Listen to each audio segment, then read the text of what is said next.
મિત્રો આજે બનાવીશું ઘાટા રસાવાળું બટેટાનું શાક. તો એના માટે આપણે એક સ્ટીલનું વાસણ લેવાનું છે.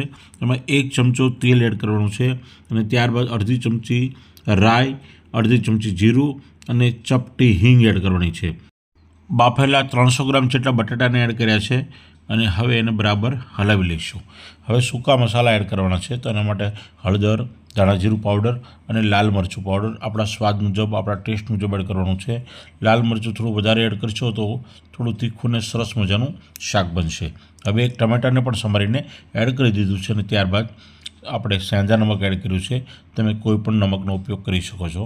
અને હવે એકવાર એને સારી રીતે હલાવી અને ગરમ પાણી એડ કરવાનું છે.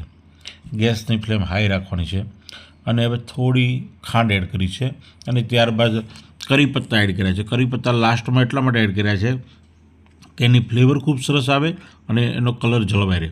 હવે અડધું લીંબુ નીચોવી દેવાનું છે અને કોથમીરથી ગાર્નિશ કરશું. આપણું બટેટાનું રસાવાળું શાક પૂરી સાથે એન્જોય કરો, મજા આવશે.